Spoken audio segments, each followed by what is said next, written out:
Oh, but y'all If want you to speak, over about today. Ask that you can open our minds and also open hey Shy, our hearts. we can't hear you. You breaking up. And what about now? Can hear you loud and clear now. All right. All hearts clear. But y'all want to say total about this day. I want to ask that you can open our minds and also open our hearts so that we can receive your word. And not only receive your word, but also do what your word commands us to do. I want to ask that you could forgive us for any past sins, any transgressions. Also forgive our forefathers and foremothers for their past sins and transgressions. I want to ask that you could be patient with us. I want to ask that you could continue to renew our hearts. I pray that you can give us your Ruach HaKodesh and cause us to walk in all your statutes. I want to ask that you can remove any negative spirits from us, any spirits of fear, doubt, confusion, laziness. I pray that you can give us your Ruach and cause us to be strong in your word and strong in our faith.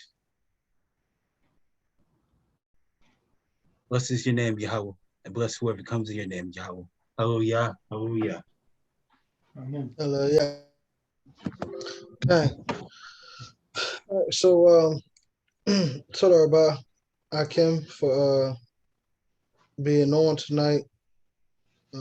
Praying that you guys, that we can have a good conversation and that y'all get something from it. So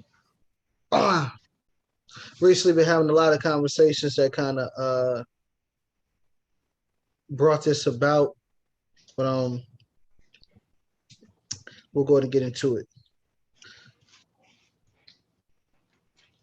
Okay. So the title of this is Stop the Capping in Righteousness. We're gonna go to the book of Bereshit, commonly called Genesis, chapter 14. And we'll go to start at verse 13. So Bereshit, see, man. Okay. Bereshit, commonly called Genesis chapter 14, starting at verse 13. And it reads, and there came one that had escaped and told Abram the Hebrew, for he dwelt in the plain of Mamre, the Amorite, brother of Eshcol and brother of Aner, and these were confederate with Abram. And when Abram heard that his brother was taken captive, he armed his trained servants, born in his own house, 318, and pursued them unto Dan. And he divided himself against them, he and his servants by night, and smote them, and pursued them unto Hobah, which is on the left hand of Damascus. And he brought back all the goods, and also brought again his brother Lot, and his goods, and the women, also the people. Okay. Shalom, shalom, G. So with that being said, we are in Genesis chapter 14. I just read 13 through 16, and I'm asking, what do y'all see in that particular passage? I know it was like only 4 verses. But what y'all see that kind of it's odd?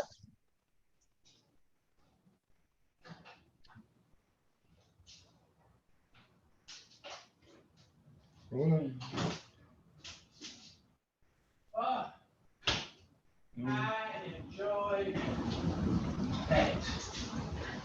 Johanna muted. All right, so ain't nobody gonna talk to me.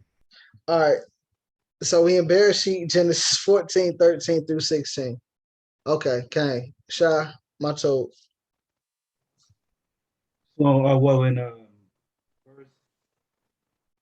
14, Abraham, he definitely has his men under control. They definitely they trust him enough to see him as a leader, I guess. So that definitely shows he has control. And his servants are definitely, prepared to go to war. And that's something to think about. We brought it up that we brought that topic up before. Kang, uh, Jaquan, the passage Genesis 14, 13 through 16, and I asked the question, what do you see in that particular passage just kind of, stands out to you? Anything interesting? If not, real quick, let's go to maybe this could help. Two places, Bereshit chapter 20, verse 11, Genesis chapter 20, verse 11. So we're going to go to two places and then we're going to go back to Bereshit 14. All right. Genesis 20, verse 11. So it says, and Abraham said, because I thought surely the fear of Elohim is not in this place, and they will slay me for my wife's sake. And yet indeed she is my sister, she is the daughter of my father, but not the daughter of my mother, and she became my Isha. All right, let's go to Bereshit 15. Bereshit 15. And we're going to start at 13.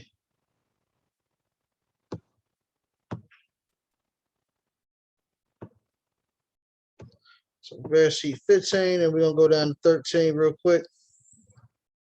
And he said unto Abram, know of a surety that thy seed shall be a stranger in the land that is not theirs, and shall serve them, and they shall afflict them 400 years.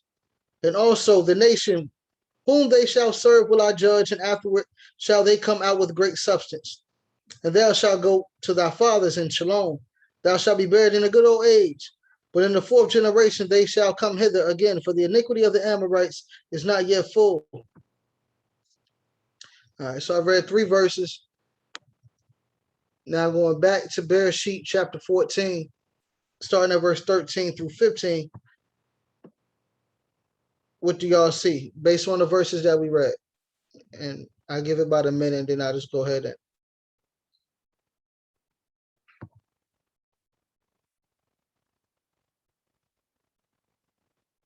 Okay. No sweat. All right. So in chapter 20, okay, Jaquan, Shalom, Maki. And shalom, family. I mean, it's something simple. I mean, it has something to do with family, like something about like creating a plan and coming together, whatever, with your family. That's the overall. That's the umbrella that we're gonna talk about tonight. So Cain told out, but in this specifically is something that I want y'all to see. Shah Shamar. And yeah, I was just trying to figure out what do all chapters have in common, And then I thought about it seems like each chapter that we read. Are you going in and out, Aki? Yeah, I was trying to figure out, what all these chapters meant. And it seems like each chapter that we read, there's somebody going somewhere to receive something. Get substance or, a person, Are you? Okay. All right. So let me kind of put this in my head, kind of the way it came to me, right? So in chapter 20, this is when Abraham meets Abimelech, King Abimelech. Abimelech takes his Isha, and he like, the Most High come to him in a dream, say you a dead man. He like, yo, why you do this? And he said, because I said that the fear of Elohim is not in this place. So I had to do what I had to do because I know y'all kill me because y'all don't fear Elohim. Then we go to Genesis 15, and it says, surely Abraham, you'll go to, to the grave in a good old age and in Shalom. But then it says, then your children will come back in the fourth generation, for the iniquity of the Amorites is not yet fulfilled. So Abraham knows, he can sense where the fear of Elohim is. The Most High says that the nation of the Amorites, their iniquity is not yet filled in order for the children of Israel to possess the land. Yet we see in Bereshit chapter 14, start in verse 13, that Abraham is in a covenant with the Amorite. I'm going to read that again. Genesis chapter 14, verse 13. And there came one that had escaped and told Abram the Hebrew that he dwelt in the plain of Mamre, the Amorite, brother of Eshcol and brother of Aner, and these were confederate with Abram, or these had a covenant with Abram. So why would Abram, who's able to distinguish the righteous and the wicked, be in a covenant with the Amorite?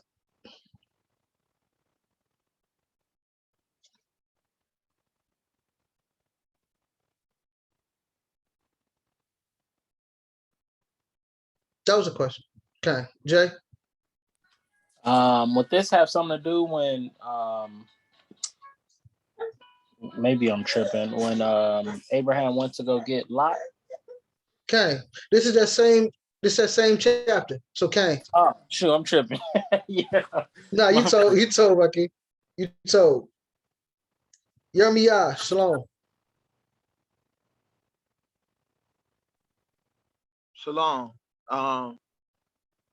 Would it be because Abraham was in territory that wasn't his per se? Like he didn't have full ownership over the land that he was dwelling in at the time, so he made a covenant with them for safety sake for the time being. Let me put it to you like this. Abraham took 318 men and beat 4 kings. Do you think that he was scared of the Amorites if he can take on 4 kings and be good? Or anybody else in that land? Nope. Nah, he shouldn't be, yeah. So yeah, that's out the window. Not, but it was we just having a conversation. We build it. Aki, Shalom, Shalom Adon. Hope y'all can hear me. I gotta be quick. But would it have anything to do with just the walk that the Most High put him on? As far as to add souls, teach them the ways of the Creator. Maybe Abraham did that in the way it's kind of like a way to kind of open the door to break the ice. It was like, yeah, we can make this treaty. Yeah, we got this situation going on, but maybe at some point I can talk to you more about, my Creator. So I don't know. Okay, that's a good guess. So I got a couple other scriptures. I'm gonna kind of move on. But so would you make a covenant? Would you go into business or make a covenant with somebody who you knew was a thief to his past 3 partners? And y'all can just come off your mic and say Cain the law. Low. Okay, Cain, told on. So with that being said, right, Abraham has made a covenant, obviously, to where it's like, well, if you go to war, I'm going to war. So would I make a covenant to protect someone who I know is one who starts trouble? I believe Proverbs even speaks against that you don't be friends with somebody who is a drunkard, right? So would you get into covenant to protect and go to war with somebody if you knew that the fear of Elohim was not in them? No, right? Look, all y'all gotta do is tap the space bar. Y'all can unmute and we can have a conversation. I promise if it get out of hand, I'll stop it. But it's a conversational piece. Okay. Nah. I'm gonna say it like this, Adon. In the past, I say Cain, you could do it when I was in the military before I came in this walk. And some of them people in the military ain't no Elohim. I went into the walk, so I say it could be either way. But now I say low. Well, I understand in the military, but in the military, you made a covenant with your government. You didn't necessarily make a covenant with somebody who you're in bunk with or something like that. That's different, but I do get what you're saying. But to kind of, progress, no, you wouldn't. So Abraham obviously sees something in this Amorite whose culture is not like Abraham's, that he made a covenant, and the Amorites, three brothers, not only held the covenant, but they actually went to war with this man. And then he broke him off, at the end of the chapter. But obviously, there was something about the Amorite that made Abraham say, yo, let's make a covenant, or we can build together. I feel something in your Ruach, even though you don't worship the same El as me. Okay, Yirmiyah? Maybe Abraham set up the covenant with them, and within the terms of the covenant, it would help the Amorites keep commandments in a sense. They would have set up certain terms that would get them to act a certain way that would lead them more towards keeping the commandments. Maybe he did it for.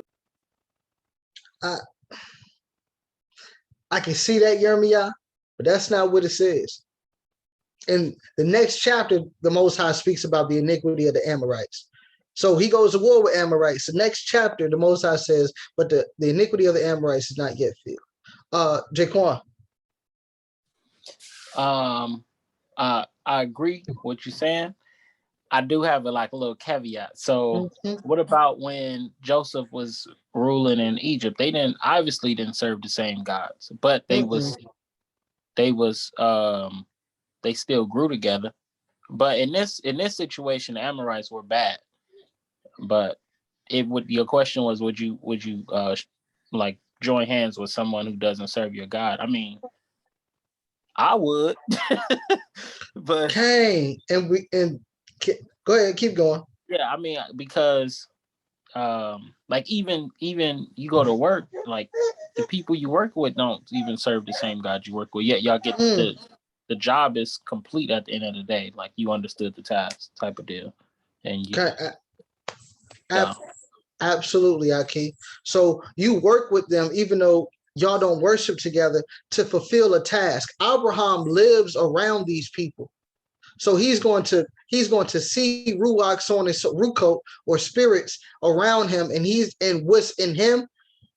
If the moral and ethics that are in him are in somebody else, then he can rock with them and build with them, even to the point where our forefather made a covenant with the people that we were to destroy, who the Most High had a problem with. Yirmiyah? Okay, so it talks about the iniquity of the Amorites. So for iniquity to even come about, the commandments had to come across their tables somewhere along the line, and they got to the point where they didn't care if they were breaking it or whatever, since it's iniquity. So maybe the covenant was made with Abraham. Maybe they made a covenant. They decided to offer a covenant with Abraham because they were in fear of Abraham, because they heard the stories of what Abraham been doing, and Abraham gave them the condition to, you gotta keep these statutes, blah blah blah, if you're gonna deal with me. And if they didn't, then obviously the Most High was gonna deal with them, because they said they were gonna do XYZ, and you didn't follow through with the covenant. So that's on you. And he's saying that iniquity wasn't finished yet. So that's kind of what I'm kind of piecing the puzzle together so far, at least. That's the best reason I could come up with why Abraham would even go through covenant with them, considering his stance and everything. Okay. Why are you just going to mute like that? But Kane, I understand what you're saying, Yirmiyah. And that's possible. I'm not saying that that's completely going, because it doesn't say so in the text. So I can see that. Jaquan? One more thing on that. Or for me, a lot of people, please don't take this the wrong way, right? We all go, if we had to go to battle, right? Yes, like scriptures talk about, when you can overcome someone basically, or overcome whatever, you exalt the Most High. But in a lot more times than not, when you're going in a battle, it's not so for just, I got to do this for God all the time, because everybody ain't believing in your God, right? It's more so to preserve life, and you do that by linking up with people, and your life is on the line, and another person's life is on the line. Let's come together and let's do this. Okay, but Jay, and I'm promise I'm gonna go to the next scripture, but it's cool. It's a good conversation. So Jay, would you go to war with somebody that you're not sure if they're gonna be shooting at you or shooting at the same person you shooting at? I don't know. I would. I don't know. I mean, if they on your team, they're on your team. You shouldn't have to worry about that. But that's like a hard pull. I don't know yet. I would. I would. I'm gonna say I'm gonna get off the fence. Yeah. I would. No, it's cool, but the thought is right. Abraham chose a person out of a nation that was wicked, a person who had a like ruach, or else Abraham, who knows righteous and wickedness, who didn't take anything from the king of Sodom for gain. He now is going with these Amorites to war. And then at the end, he says, I don't want nothing, but make sure they get their cut. That means that they are together and they've been rocking for a minute. You also could look at it like Abraham knew whatever he was going to do, as long as he had the Most High, he was going to succeed. So it's like he got a cheat code in his back pocket. But I need y'all to be like, I need y'all to think like 2021 is, right? Look at your neighbors who are around you. Wherever you live at, your neighbors, right? There's going to be a neighbor that, if y'all talk, especially if you live there for over, 10 plus years or something like that, there's a neighbor that either you grew up with if you stayed there in your parents' house, or that you see every day, so y'all talk, maybe y'all had dinner together, so on and so forth, and y'all create a bond. So it's like, look, if anything happen out here, the grid go down, look, y'all come over here, we got y'all, well shoot, I got y'all too. Now y'all have made a covenant, and they don't necessarily have to be Hebrew, do they? But because of the relationship that y'all formed, you guys have created a bond. And what you about to say, Jay? Yeah, that's exactly what I agree with that wholeheartedly. Okay. So you work with neighbors to fulfill a purpose. That's what Abraham did right there. You work with like-minded, like-hearted neighbors to fulfill a purpose. Not your religious belief or your theological belief, but morals and ethics. Let's move forward. 1 Kings chapter 5.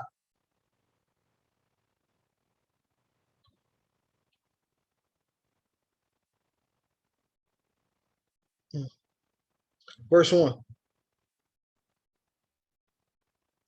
1 Kings 5, Melachim, Aleph, Akkad. And Hiram, king of Tyre, sent his servants unto Shlomo, for he had heard that they had anointed him king of the room of his father. For Hiram was ever a lover of Dawid. And Shlomo sent to Hiram, saying, Thou knowest how that Dawid, my father, could not build a house unto the name of Yahuwah, his Elohim, for the wars which were about him on every side, until Yahuwah put them under the soles of his feet. But now Yahuwah, my Elohim, have given me rest on every side, so that there is neither adversary nor evil occurring. And behold, I purpose to build a house unto the name of Yahuwah, my Elohim, as Yahuwah spake unto Dawid, my father, saying, Thy son, whom I will set upon thy throne, in thy room, he shall build a house unto my name. Now therefore command thou that they hew me cedar trees out of Lebanon, and my servants shall be with your servants, and unto thee I will give hire for thy servants, according to all that shall appoint. For thou knowest that there is not among us any that could skill to hew timber like unto the Sidonians. And it came to pass, when Hiram heard the words of Solomon or Shlomo, that he rejoiced greatly, and he said, Blessed be Yahuwah this day, which have given unto Dawid a wise son over these great people. And Hiram sent to Shlomo, saying, I have considered the things which you have sentenced to me for, and I will do all thy desire concerning timber of cedar and concerning timber of fir. My servant shall bring down from Lebanon unto the sea, and I will convey them by sea and floats unto the place that thou shalt appoint me, and will cause them to be discharged there, and thou shalt receive them, and thou shalt accomplish my desire in giving food for my household. So Hiram gave Shlomo cedar trees and fir trees according to all his desire. Shalom, shalom to those who just joined us. We're in 1 Kings chapter 5. 1 Kings chapter 5, I'm on verse 11. And Shlomo gave Hiram 20,000 measures of wheat for food to his household, and 20 measures pure oil. Thus gave Shlomo to Hiram year by year. And Yahuwah gave Shlomo wisdom as he had promised him. And there was peace or shalom between Hiram and Shlomo. And they two made a covenant together. Same word. Now, I believe that we went over in times past that Hiram, the king of Tyre, was not an Israelite. He was not a Hebrew. He did not believe in Yod He Wah He. But him and David, Melech Dawid, were tight. And now that they were so tight, the son of Dawid is able to ask a favor, and that they are tight, and even them two can make a covenant. Because of the business that they had already conducted between each other. The love and, well, you come to my castle, or you come kick it at my crib, the back and forth. All right, well, we can do business together. You do this for me, I do this for you. We create another covenant, a bond, an agreement, an allegiance. He did that with a king who did not worship the same El, nor studied Torah. Just morals and ethics. That's it. Morals, ethics. This is a pagan king who the Most High, I need y'all to hear this. This is a pagan king who the Most High allowed to have a part in building his house. He's building the house of the Creator, but he don't believe, he doesn't worship the Creator. Okay. All right. Y'all ain't gonna talk to me. Second Chronicles. Oh, Shah. Now we just You going in and out, Aki. I might have to change my microphone. Now I was about to say that's a lot in that scripture that you just brought, that chapter that you just brought out. You have a non-Israelite, dwelling with an Israelite, and this non-Israelite doesn't know Yah, but he has a part in building the temple. That's a lot in that chapter. He even says, "Blessed be your." Matter of fact, let me go back to that real quick. What did he say? Let's see what Hiram said. Is it in this one?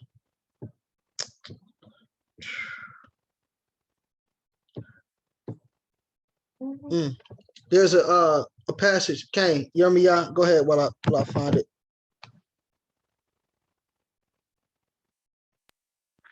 This reminds me of what we were going over to study Shabbat night last week, I believe, when they were talking about Ahab and how he was wicked, he did this and that, and how the Most High would use Ahab to go against the other nations when they were saying, "Oh, he's only the king of the valley. He's not the king of the plain. He's not, he's not the power of the plains like he's the power of the valley. So we come to the plain, we could beat him." And the Most High would use Ahab, even though he knew what Ahab was doing. And he said, "Hey, you're gonna beat these guys or whatever." But it wasn't until afterwards down the line where he passed the judgment on Ahab for making the covenant with the king, even though he told him to get rid of them. So I'm thinking it's a similar type of situation there, where he would use somebody as a ends to a means or whatever, so to speak, even though he don't have to, obviously, but yeah. Just something that came across my mind. Okay. There's a passage, I can't find it, where Hiram says, "Blessed be Yod He Wah He," because of the relationship that they had. So he didn't worship him, but he still had to acknowledge it because of the covenant, kind of like what Yirmiyah was saying about the Amorites. Shlomo. Just a small point to go in part with what Yirmiyah was saying. If the Most High can use a donkey, he can't be used.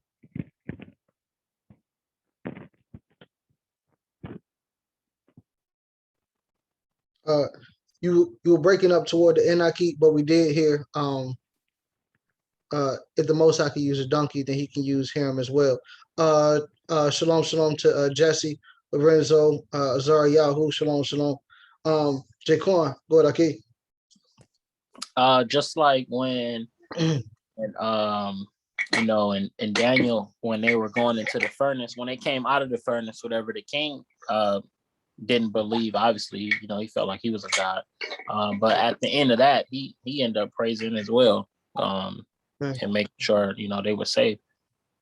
So he eventually had joined hands with them a little bit by praising their God in some kind of way.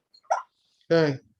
And even made a decree that if anybody prays to any God but the God that helped them out that fire, they shall be killed. Right. Okay. Yeah.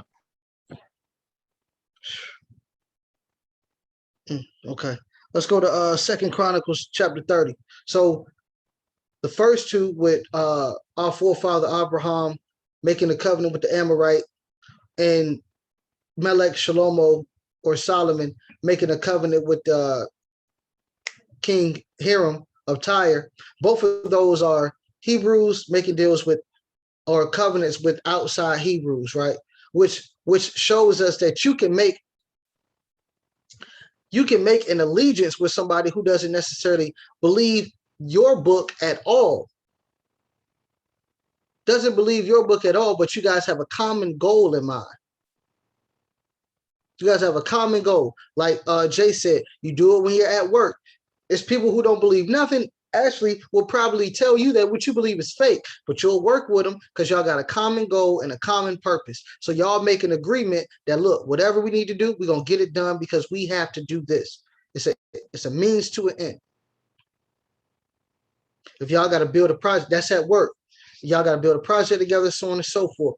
Now, let's deal with people who are actually in your same book. Let's go to 2 Chronicles chapter 30. 2 Chronicles chapter 30, starting at verse 1. And Hezekiah sent to all Israel and Judah, and wrote letters also to Ephraim and Manasseh, that they should come to the house of Yahuwah at Jerusalem to keep the Pesach unto Yahuwah Elohim of Israel. For the king had taken counsel, and his princes and all the congregation in Jerusalem to keep the Pesach in the 2nd month. For they could not keep it at that time, because the Kohanim or the priests had not sanctified themselves sufficiently, neither had the people gathered themselves together at Jerusalem. And the thing pleased the king and all the congregation. So they established a decree to make proclamation throughout all Israel, from Be'er Sheba even to Dan, that they should come to keep the Pesach unto Yahuwah Elohei Yisrael at Jerusalem, for they had not done it of a long time in such sort as it was written. So the post went with the letters from the king and the princes throughout all Israel and Yehudah. And according to the commandment of the king, saying, ye children of Israel, turn again unto Yahuwah Elohei Abraham, Elohei Yitzchak, and Yisrael, and you will return to the remnant of you that are escaped out of the hand of the kings of Assyria. And be not ye like your fathers and like your brethren, which trespassed against Yahuwah Elohei of their fathers, who therefore gave them up to desolation, as you see. Now be ye not stiff-necked as your fathers were, but yield yourselves unto Yahuwah and enter into his sanctuary, which he hath sanctified forever, and serve Yahuwah your Elohim, that the fierceness of his wrath may turn away from you. For if you turn again unto Yahuwah, your brethren and your children shall find compassion before them that lead them captive, so that they shall come again into this land. For Yahuwah your Elohim is gracious and merciful, and will not turn away his face from you if you return unto him. So the post passed from city to city, through the country of Ephraim and Manasseh, even unto Zebulun, but they laughed them to scorn and mocked them. Nevertheless, divers of Asher and Manasseh and of Zebulun humbled themselves and came to Jerusalem. So the first two were Hebrews and Gentiles. Now we're seeing the southern kingdom, which is with King Hezekiah, who was in right standing with the Creator, who's only worshiping the Creator according to Torah. Then we have the northern kingdom, who made their own capital in Samaria, started hiring their own priests, turned to idols, so on and so forth, right? This is why Hezekiah is saying, turn from what you are doing in your nation and come and keep the pace out like the Most High said. Let's get back to Torah. Everything else we ain't got to worry about, but what Torah says, let's do that. And it said that he sent it even to the northern kingdom, meaning that he held out the hand of shalom, or the hand of peace, in order to bring his brothers back. Of course, most of them laughed, but some of them came. So real quick question before I go on. Can somebody tell me why King Hezekiah didn't just send the letter to the king of Israel?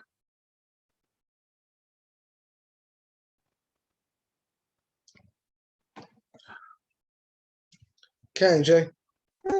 Because he still was he has a bond with his brothers, and he still got he still had a covenant with them, basically. I mean, they have disagreements, but they still family at the end of the day. Okay. Definitely family. That's a big part. Anybody else?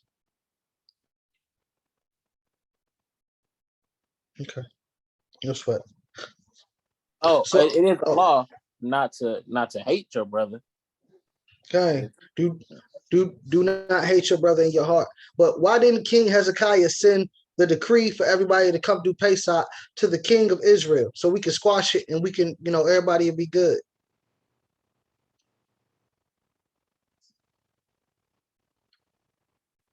Okay, cool. Because sometimes you have to bypass wicked leadership and go directly to the people. Because if I send it to the leadership that I know is not in line with Torah, how do I know that he's going to actually tell the people that this is what we're trying to do? If you send a peace treaty, right? Say we in the streets, you're the leader of a gang and you want a truce. So you send, the notification of peace to the other leader, but he don't want a truce. But you telling all of his people to come, let's meet somewhere so we can break bread and have peace. But he don't want peace and he tear it up. That means that the people never get the message in order to turn from violence against one another and have peace with one another. So sometimes, especially if you have the ability to reach out to the people, maybe you can get to the hearts of the people before you can get to the hearts of the leadership. Because some people, as we saw, most of them laughed and scorned. A lot of people take after the ruach, or the spirit of their leader. So if your leader doesn't want peace, your leader wants to be, isolated from everybody else, guess what? Your people are going to echo that same sentiment. So sometimes in order to get things done, you have to go directly to the people. What did Huey P. Newton said? Power to the people. The people have the power. It's not the leaders. It's not the voice. It's the people. But both the northern kingdom and the southern kingdom, the reason why we have beef is because of ideological differences. The way that you think, theological differences, the way that you look at the scriptures, what you believe you see in the scriptures. That's the divide. But King Hezekiah, one who was righteous in the eyes of the Creator, he said, forget all of that. Let's get above that and let's get back to the worship of Yah. That's the goal. At least it should be. Because regardless of how righteous you think you are, you keeping Pesach in your little group, it's for the nation. You keep it Shabbat in you keep it Shabbat by yourself or something like that. It's for the nation to turn back to the Creator. So that means that you have to eventually put down your ideologies, your theology, your philosophies, your doctrine. All of that has to be put to the ground, and we got to get back to the basics. Like Jay said, you shall not hate your brother in your heart. That's basic. Shall not hold a grudge against that's the basics. But if we never come together in order to do that and get over the petty arguments in which no one truly knows, get over the petty arguments, then we can begin to actually heal and go back to where the Creator told us to be in the first place. You have to eventually bypass your ego. So, and I'm gonna wrap it up in a little bit. So we got first Abraham making a covenant with the Amorite because of a common rule, I would say. Then we got King Shlomo making a covenant with King of Tyre or King Hiram. Then we got the Southern Kingdom, righteous king, reaching out to a wicked king or a wicked kingdom in the Northern Kingdom to come and get back to the worship of our Creator, because we actually are not only the same people, but we are supposed to be worshiping the same El and adhering to the same laws with one another. So now I want to don't nobody run nowhere.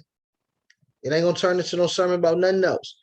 I want to briefly, I shouldn't even really have to say that, but I got to because I know the world we in. Let's go to the book of Matthew, chapter 23.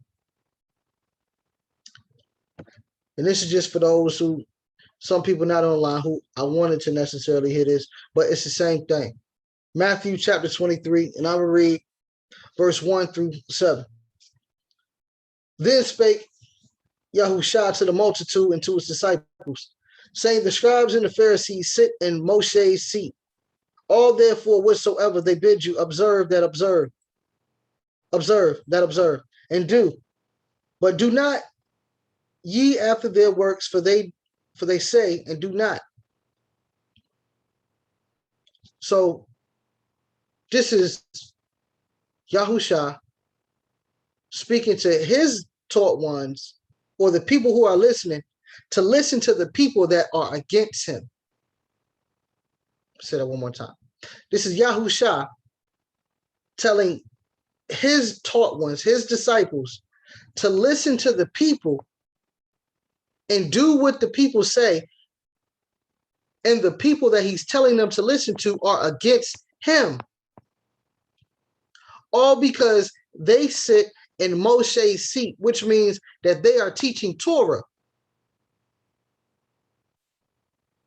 So regardless of how they treat me, they're teaching what all of us should be following. So do what they say, not what they do, for they add to the word of Yah. But what they're saying to you and teaching you from Torah when you go there every Sabbath or every Shabbat, that's what you need to be doing.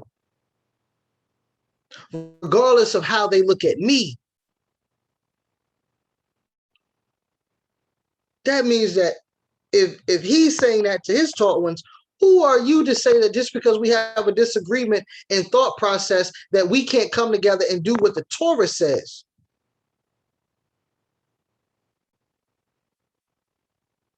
That doesn't work.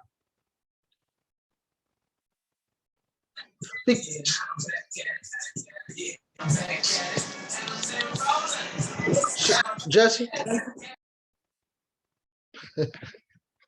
Okay, but it's simple. You work with your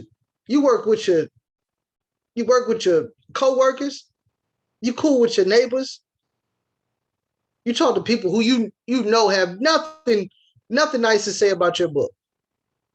But you build with them, you'll go into business with them, you'll talk to them, but all of a sudden those who are in the same book, in the same ideology, right, the same thought process as you, because of a different theology in terms of the study of Elohim and what they see in the scriptures, now we have no parts and we can't do the work. When the one who you believe is the Messiah is telling you to listen to people who are against him in his face, because they sit in the seat of Moshe, which teaches the moral and ethical standards that our Creator told us to live by. You're a hypocrite. If you do that, you're a hypocrite.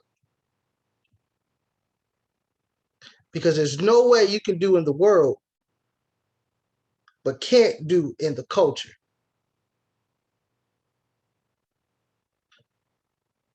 So with that, Mr. Pakai, I yield, I open the floor, told our Rabbi for your attentiveness. Hallelujah, all praises to the Most High.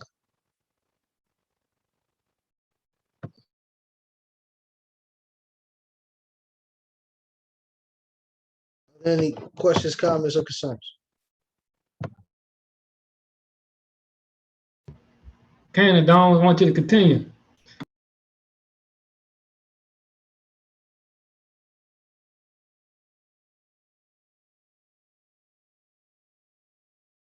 You muted, Don. Okay. Lorenzo, shalom, shalom, Maki. Welcome. How you doing? Shalom, shalom, everybody.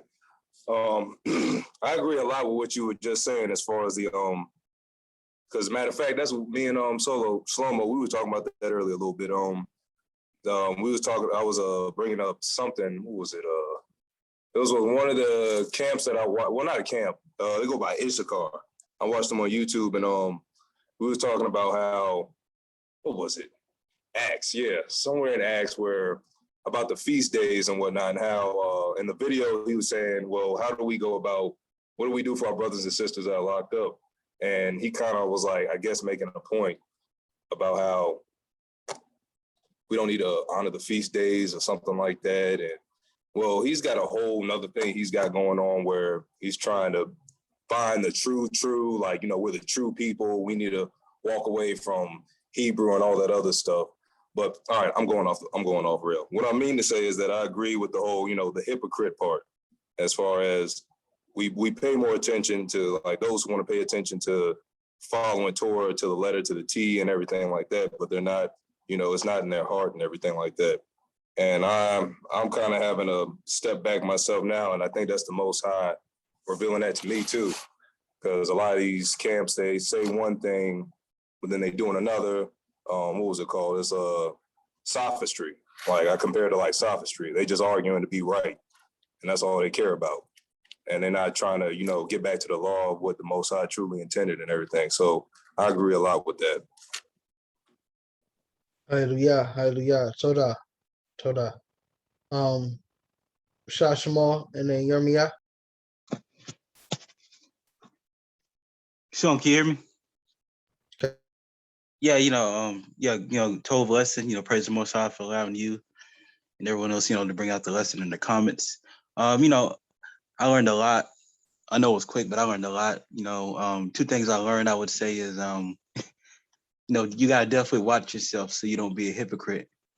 Because in Proverbs of Mishlei, it doesn't say that a false balance is an abomination to Yah.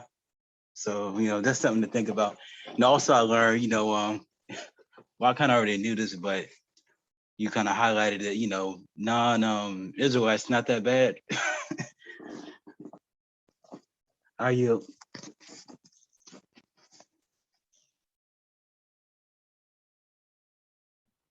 Okay, Naki. Yirmiyah, and then we got Shlomo. Yeah, it was a good lesson. I like how you brought that script about Hezekiah. That pretty much adds more color to the picture, so to speak. Honestly, I was thinking about when Joseph was with Pharaoh and how that whole process turned out. Like you said, because Pharaoh was another nation, and he did the whole thing with the dream and all that. Most High blessed him with that talent and all, and that was able to work. That worked out a lot better than how it did when Joseph was the second in command and the brothers came in, and he had to deal with the brothers, and he told the brothers to bring the youngest brother, Benjamin, and they had a big old drama, big old drama fest, fighting and all that, before they was able to follow through with all of that, and he was finally able to get the family all together. So I could definitely see what you're saying with that back then, and I could definitely see it now, because You got brothers, like you said, like another brothers, like the other brothers said, you got the camps. They teach good doctrine, on the forefront, but in the background, you got all this other stuff happening that's affecting people. So yeah, total lesson of bringing that up, and bringing the ultimate objective is gather ourselves together. And I feel like that's something that a lot of brews are forgetting about nowadays. They're thinking I got to stand on my pedestal in order to prove that, oh, the Most High showed this to me and I'm right, this, that. Well, scriptures say we're supposed to gather ourselves together. So why you continue to split stuff up? You got to be wise with your information, so to speak. But I yield there. Okay, total Arbaki, and you're right. That's the ultimate goal. Gather yourselves in order to worship the Creator. Aki, shalom, shalom. Well, this is just a thought that I had. I think this lesson was told me, and I think one thing I'd like to add is in doing what we're talking about here, and I know there's a practical application to it, and something that we're going to get into more, but I think it's something that we have to be mindful of, that, this is one of these situations where you really have to protect your, hold on, can I get back to you? So when you come up here, if you have anything bad or exactly, Can you come back to me? Okay. I think I know where you was going, but I'm not gonna go there until I know for sure. Well, I'll just go, and then if I touch on it, then let me know. In terms of protecting the sheep and stuff like that, I'm not sure that's where you're going, but I'll touch on it. So, Cain, so I'm not saying that everybody who's, of course, I'm not saying that everybody who's against your thought process or have a differing thought process is somebody that you should build with, because I kept saying, oh, go ahead, Shlomo. Sweetheart. What I was going to say was you have to protect your ruach, and not necessarily for that reason. That's part of it. But what I would say is protect your ruach so that as you're working with these groups of people or working with your own people that may have different beliefs, you need to stay connected to the Creator at all times. The moment your flesh starts to get into it is the moment problems start to come up. So protect your ruach so you can be led at all times, because in a situation like that, you need wisdom, you need understanding, you need knowledge of what's going on. So that's just all I wanted to add. We need to protect our ruach so we can hear from the Creator, so we can move properly in these situations. Okay. I figured that's kind of what you were going towards. Yes. Once again, I'm not saying everybody is somebody that you should build with, especially if you're in a particular, assembly, or so on and so forth. You're the one who would make those type of decisions, whether or not to go to somebody else's Shabbat or to somebody else's event. They should know whether or not their spirits are ones that are compatible. And as Shlomo said, you most definitely should have your own relationship with the Creator in order to be able to discern. But the one who you're following should never, or the one that you're walking with, should never lead you into a place where you do feel uncomfortable. Sometimes everybody can't go because they're not necessarily ready, or their ruach is not strong enough to deal with it. Everybody doesn't go to war. So, Cain, I definitely feel what you're saying, Shlomo. But we have to understand that there are going to be, especially for those who are Hebrews. I'm not talking about outside of the Hebrew culture, right? I'm talking about especially for those who are Hebrew.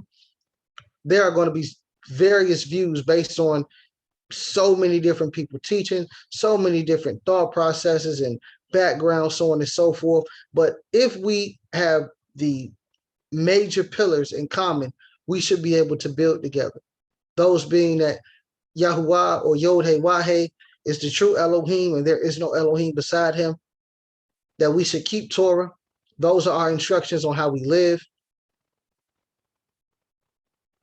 And that's that we should love one another and make sure that everyone is good, and that we're taking care of our community and those who cannot take care of themselves. those are the pillars on which our culture is built. So if those are not there, then no, we cannot move forward. But if those are there, then we should be able to move forward and actually produce the impact that we're supposed to if we're walking in our culture.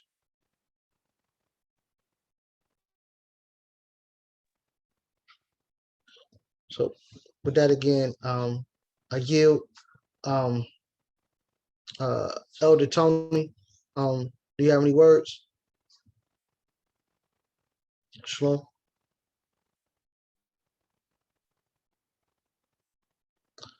Okay. All right. If nobody else has any words, so Rabbi again for y'all attentiveness, and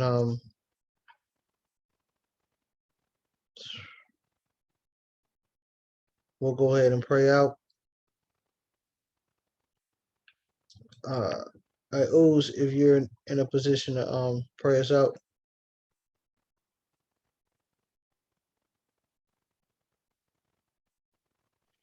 Okay, don't. Okay, so Rabbi.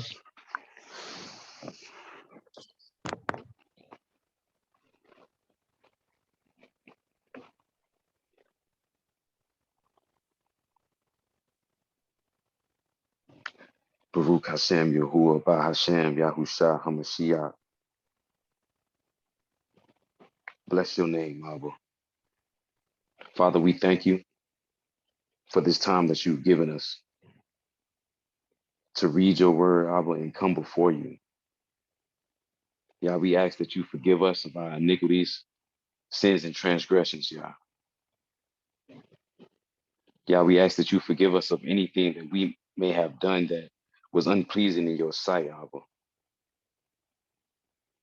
Yah, we ask that you forgive our ancestors for their sins in transgressing your covenant. Father, I ask that you bless and touch each and every male vessel on this line, that you give them the strength to carry out your will. Father, allow us not to do it for ourselves, but for your esteem, Yah, and for your people. Yah, I thank you for everything that you are doing in the midst, for touching the mouths of the Morim and the Zoknim. For those are your leaders, Yah, that will bring your people back to you, that you will hear their voice. So, Father, I ask that you touch them. Father, I ask that you continue to keep us in our everyday operations, that you show us your mercy and your grace. Father, for those who are on the line, I ask for a special favor, a blessing, Yah, that you touch them, and as well as those who are not on the call, Yah. Father, I ask that you just continue to keep us and that you show us your mercy and your grace. I thank you, Adonai. In the name of Yahushua HaMashiach, I pray. Halal Yah, Halal Yah, Halal Yah. Yeah, Amen. hallelujah. Okay. Toda Rabbi, Akim.